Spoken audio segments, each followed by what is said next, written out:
Bapak Ibu, rekan-rekan media yang kami hormati, Assalamualaikum warahmatullahi wabarakatuh. Saya akan sampaikan 3 hal arahan dari Bapak Presiden di Ratas. Yang pertama mengenai kesiapan menghadapi lonjakan kasus aktif pasca liburan. Yang kedua mengenai program vaksinasi. Dan yang ketiga mengenai pekerjaan yang harus kita lakukan di sisi hulu untuk mencegah kenaikan dari kasus aktif secara terus-menerus. Yang pertama mengenai kesiapan pasca liburan. Bapak Ibu sekalian, jumlah tempat tidur yang dibutuhkan untuk merawat di rumah sakit, hitung-hitungannya sederhana. Adalah 30% dari kasus aktif. 30% dari kasus aktif membutuhkan perawatan di rumah sakit. Sebagai informasi Bapak Ibu, di bulan November kasus aktifnya sekitar 50 ribuan. Sekarang kasus aktifnya 120 ribuan. Jadi dengan hitung-hitungan mudah tadi, di bulan November kita hanya butuh 15 ribu atau 30% dari 50 ribu tempat tidur. Sekarang butuhnya 36 ribu. 30% dari 120 ribu. Jadi dalam waktu 1 bulan kita harus menambah jumlah tempat tidur untuk pasien COVID dari 15 ribu ke 36 ribu. Ini masalah yang akan kita hadapi minggu ini, minggu depan, sampai dengan akhir Januari atau awal Februari. Apa yang sudah kami lakukan? Kami sudah menghimbau kepada seluruh rumah sakit, baik dirutnya maupun pemiliknya. Kenapa? Karena banyak rumah sakit yang kami lihat bornya masih rendah tapi sudah penuh dan pasien COVID tidak masuk. Kenapa? Karena contohnya rumah sakit punya 100 kamar, 100 tempat tidur, yang dialokasikan buat pasien COVID hanya 10. Jadi otomatis dia masih kosong bornya, tetapi kalau COVID masuk tidak bisa karena tempatnya cuma 10. Saya minta ini cara yang paling cepat untuk menambah jumlah kamar, mengantisipasi puluhan ribu pasien baru yang akan masuk. Saya minta tolong semua dirut rumah sakit, semua pemilik rumah sakit, tolong konversikan bednya yang tadinya bukan untuk COVID menjadi COVID. Yang tadinya cuma 10% jadi 30% atau 40%. Secara temporer saja.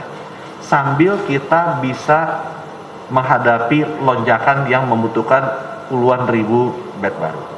Ya, itu yang pertama. Terkait dengan menghadapi Nataru ini. Yang kedua, pasti akan kekurangan dokter dan perawat.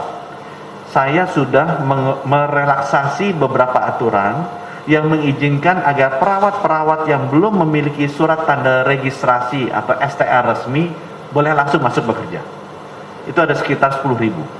Saya sekarang sedang mengkaji dengan tim ID dan tim Kemenkes agar dokter-dokter juga bisa begitu. Ada sekitar 3.000 sampai 4.000 dokter yang bisa kita masukkan.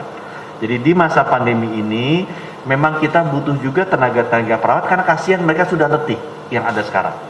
Jadi kita akan dorong aturan apa yang kita bisa relaksasi.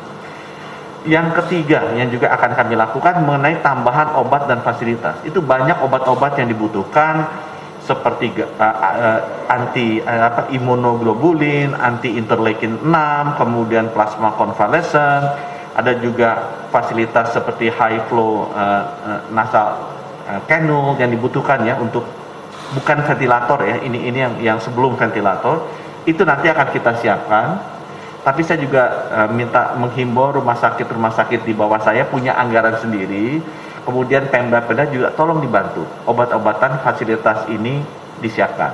Kalau kurang nanti kami akan bantu negosiasi langsung dengan beberapa obat-obatan yang kami dengar susah, seperti anti interleukin 6 maupun yang juga imunoglobulin. Itu 2 lagi susah kategori itu.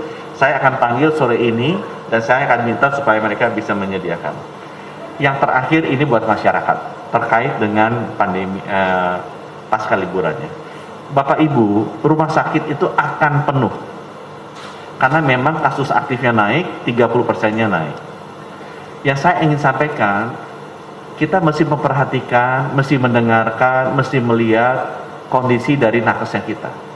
Mereka sudah sangat under pressure tolong Bapak Ibu, kalau misalnya Bapak Ibu tidak demam dan tidak sesak nafas, itu masih bisa dilakukan isolasi mandiri. Kalau Bapak Ibu punya rumah sendiri, punya kamar sendiri, lakukan di rumah dan di kamar. Kalau Bapak Ibu tidak punya atau terlalu sesak rumahnya, kami nanti akan menghimbau seluruh gubernur, kepala daerah agar membuat tempat-tempat isolasi seperti Wisma Atlet, Wisma Haji, asrama, dan lain sebagainya. Atau mungkin hotel-hotel juga baik. Mumpung sekalian bisa dipakai dan makanannya juga sudah ada fasilitasnya. Jadi tolong Bapak Ibu yang masih tidak demam, tidak sesak napas, tapi dites positif, Bapak Ibu itu masih bisa melakukan isolasi mandiri. Nanti kami akan bikin mekanismenya di mana tetap dimonitor oleh dokter-dokter baik melalui telepon langsung maupun telemedicine. Tapi itu untuk mengurangi beban ke rumah sakit, biarkan teman-teman kita, saudara kita yang berat itu yang dihandle di sana. Itu yang di sana. Yang kedua mengenai vaksinasi. Insya Allah Bapak Ibu kita akan mulai di hari Rabu dan akan dimulai oleh Bapak Presiden. Berita baik dari MUI juga sudah keluar. Insya Allah berita baik dari BPOM juga bisa segera menyusul, karena kita tidak mungkin, sekali lagi, pemerintah tidak akan mendahului persetujuan dari BPOM, karena BPOM adalah badan independen yang secara saintifik berhak untuk menentukan apakah vaksin ini layak atau tidak. Jadi sama sekali kita tidak akan melakukan vaksinasi sebelum memang approval dari BPOM itu keluar. Ya. Ada banyak pertanyaan mengenai KIPI, kejadian ikutan pasca imunisasi. Saya dengan Pak Menko sudah menampung masukan itu dan kita berusaha dengan bantuan Pak Menko akan sesegera mungkin memberikan penjelasan begitu nanti keputusannya sudah resmi akan dibuat. Tapi kita sudah mendengarkan masukan-masukan mengenai hal-hal yang terkait dengan KIPI atau kejadian ikutan pasca imunisasi. Saya mesti sampaikan sedikit berita yang harus kita refleksikan bersama, adalah bahwa distribusi ini membutuhkan jalur dingin, jalur logistik dingin. Dan itu memang ternyata lebih kompleks daripada yang kita duga sebelumnya. Sehingga saya kemungkinan akan sangat butuh bantuan, baik itu dari pemerintah pusat, pemerintah daerah, maupun badan usaha swasta, untuk bisa bahu-membahu membantu kami. Kalau nanti ternyata ada kesulitan untuk bisa menyalurkan 426 juta vaksin ini sampai seluruh pelosok Indonesia melalui jalur logistik dingin.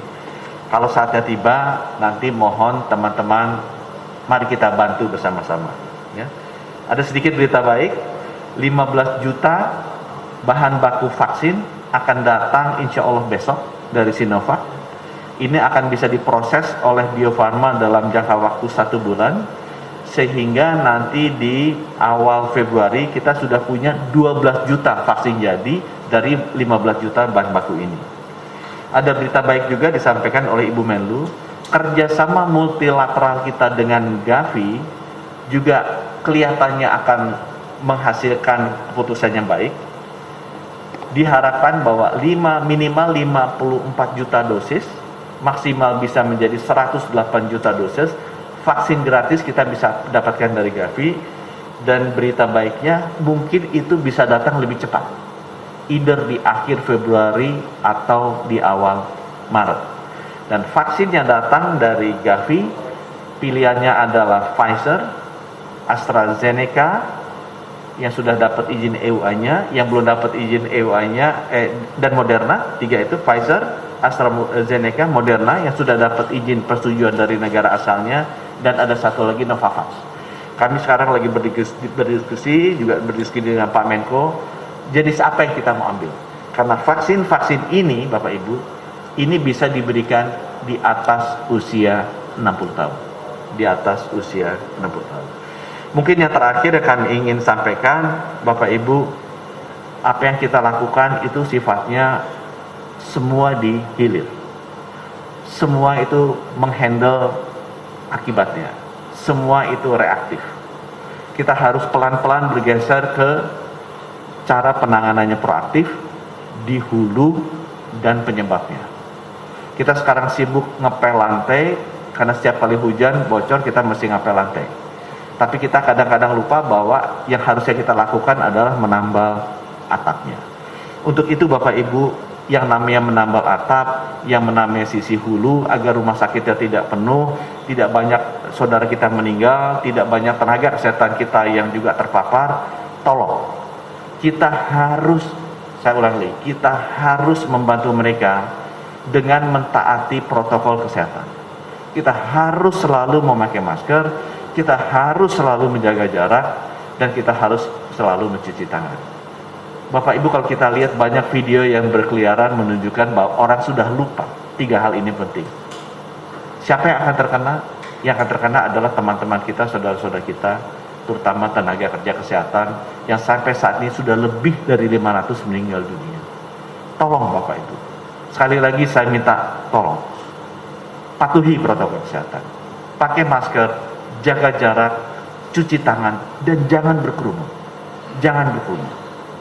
Mari kita hormati rekan-rekan tenaga kerja kesehatan yang sudah mendahului kita, agar pengorbanan mereka itu tidak sia-sia. Mereka memerangi pandemi ini dan semoga kita bersama bisa mengatasi pandemi ini.